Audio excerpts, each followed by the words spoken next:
할렐루야. 오늘 아침 예배에 오신 여러분을 주님의 이름으로 환영하고 축복합니다.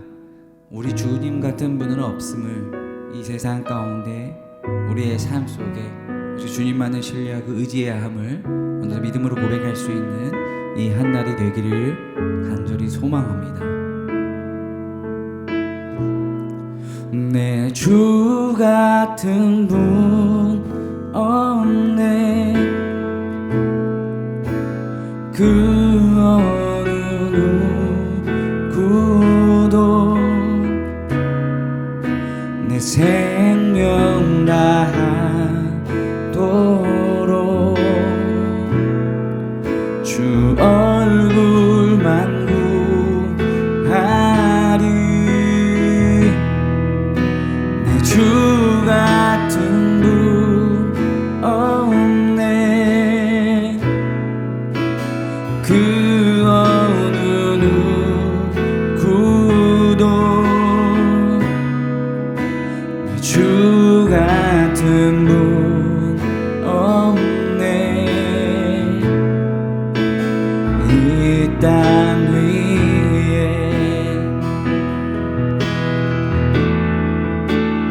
오 하나님,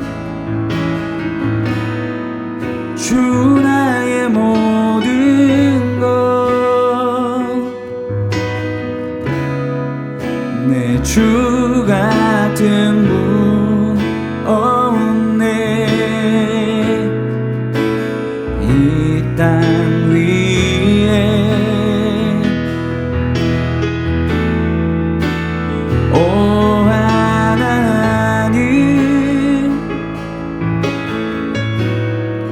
주 나의 모든 것.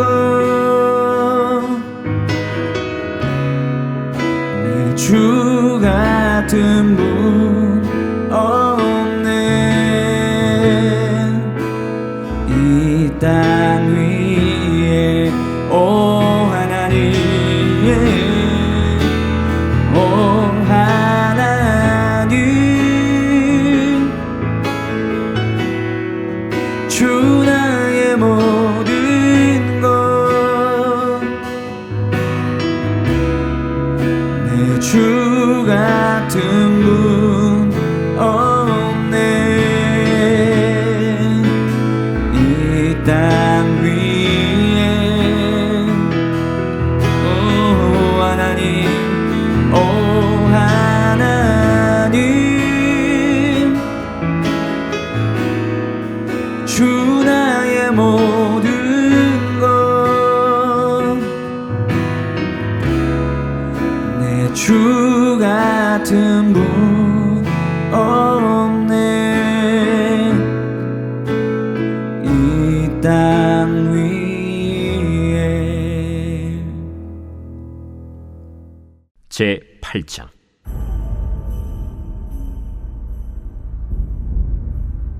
그 후에 다윗이 블레셋 사람들을 쳐서 항복을 받고 블레셋 사람들의 손에서 메덱 암마를 빼앗으니라. 다윗이 또 모압을 쳐서 그들로 땅에 엎드리게 하고 줄로 재어 그 두 줄 길이의 사람은 죽이고 한 줄 길이의 사람은 살리니 모압 사람들이 다윗의 종들이 되어 조공을 드리니라.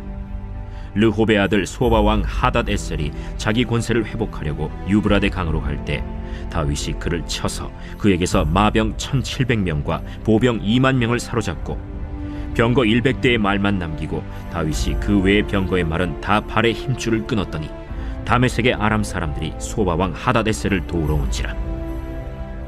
다윗이 아람 사람 2만 2천 명을 죽이고 다윗이 다메섹 아람의 수비대를 두매 아람 사람이 다윗의 종이 되어 조공을 바치니라. 다윗이 어디로 가든지 여호와께서 이기게 하시니라. 다윗이 하닷 에셀의 신복들이 가진 금방패를 빼앗아 예루살렘으로 가져오고 또 다윗 왕이 하닷 에셀의 고을 베다와 베로데에서 매우 많은 노를 빼앗으니라. 하맛 왕 도이가 다윗이 하닷 에셀의 온 군대를 쳐서 무찔렀다 함을 듣고 도이가 그의 아들 요람을 보내 다윗 왕에게 문안하고 축복하게 하니 이는 하닷 에셀이 도이와 더불어 전쟁이 있던 터에 다윗이 하닷 에셀을 쳐서 무찌름이라. 요람이 은그릇과 금그릇과 놋그릇을 가지고 온지라. 다윗 왕이 그것도 여호와께 드리되 그가 정복한 모든 나라에서 얻은 은금 곧 아람과 모압과 암몬 자손과 블레셋 사람과 아말렉에게서 얻은 것들과 소바왕 르홉의 아들 하닷에셀에게서 노력한 것과 같이 드리니라. 다윗이 소금 골짜기에서 에돔 사람 18,000명을 쳐 죽이고 돌아와서 명성을 떨치니라. 다윗이 에돔의 수비대를 두되 온 에돔의 수비대를 두니 에돔 사람이 다 다윗의 종이 되니라. 다윗이 어디로 가든지 여호와께서 이기게 하셨더라. 다윗이 온 이스라엘을 다스려 다윗이 모든 백성에게 정의와 공의를 행할세. 스루야의 아들 요압은 군사령관이 되고 아힐루스의 아들 여호사밧은 사관이 되고 아휴두베의 아들 사독과 아비아달의 아들 아히멜렉은 제사장이 되고 스라야는 서기관이 되고 여호야다의 아들 브나야는 그렛 사람과 블렛 사람을 관할하고 다윗의 아들들은 대신들이 되니라. 사랑하는 라이프처치 성도 여러분, 오늘은 사무엘하 8장을 통해서 하나님의 음성을 듣고자 합니다. 다윗이 온 이스라엘의 왕이 된 다음에 첫 번째로 어떻게 했습니까?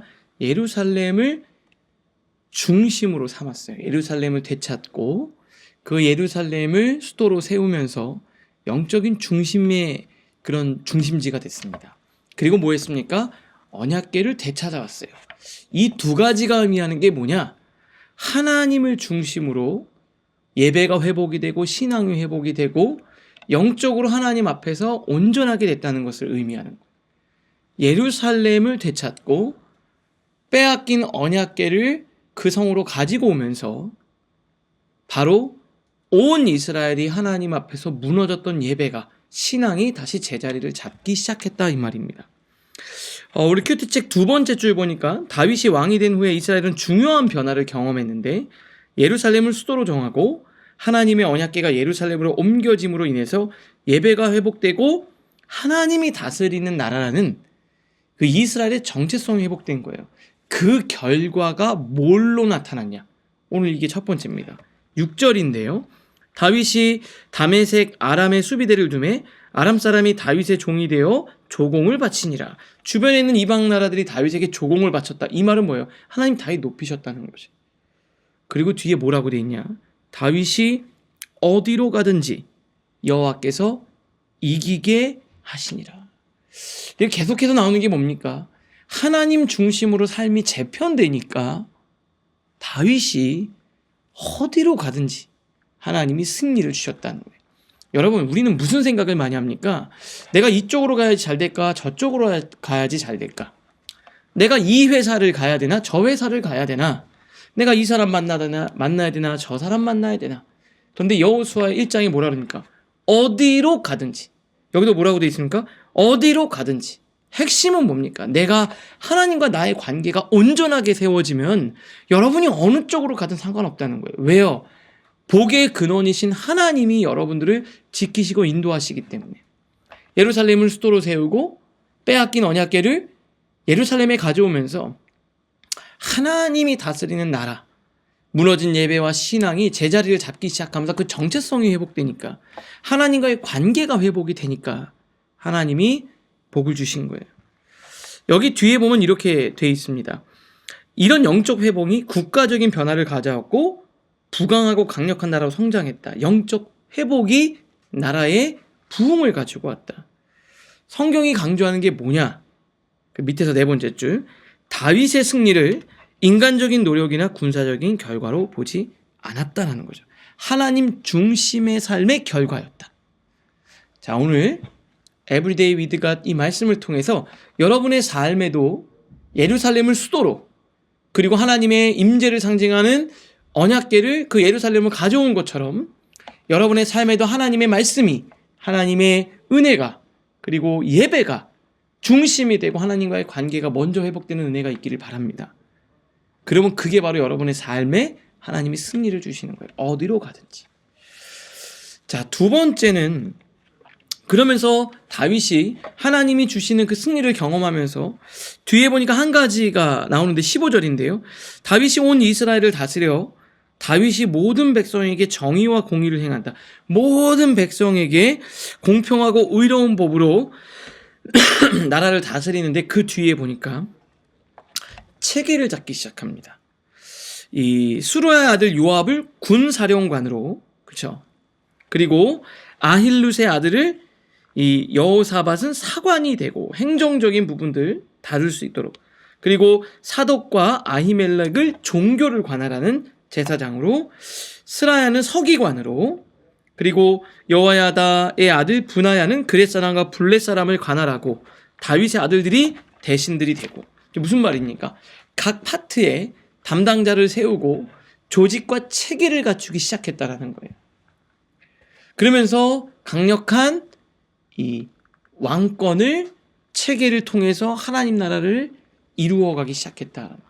주변에 있는 나라들을 보니까 그 교회의 관료 체계, 질서, 행정 체계를 보고 그 시스템을 잘 적용했다라는 겁니다. 여러분, 근데 이 시스템이 하나님의 은혜 안에 있을 때는 정말 도움이 되죠. 근데 하나님의 은혜 가운데 쓰여지지 않으면 그것이 인간적인 장애가 될 수도 있다라는 겁니다. 여기 맨 마지막에 보니까 이렇게 돼 있죠. 시스템과 질서는 하나님 뜻 안에서 사용될 때는 축복이지만 인간 중심으로 변질될 때는 하나님을 대체하는 우상이 될 수 있습니다. 체계가 나쁜 것은 아니에요. 체계 필요하고 그 체계가 정말 하나님의 나라를 이루는데 도움이 됩니다. 질서와 행정이 분명히 도움이 됩니다. 그런데 여기서 중요한 건 뭡니까? 그 시스템과 질서가 하나님 뜻 안에서 작동되느냐. 그런데 나중에 되면 어떻게 됩니까? 하나님 뜻은 온데간데 없고 이 시스템과 이 질서가 하나님을 대체해버리는 거예요. 우리 조직은 이 체계와 이 시스템이 중요해.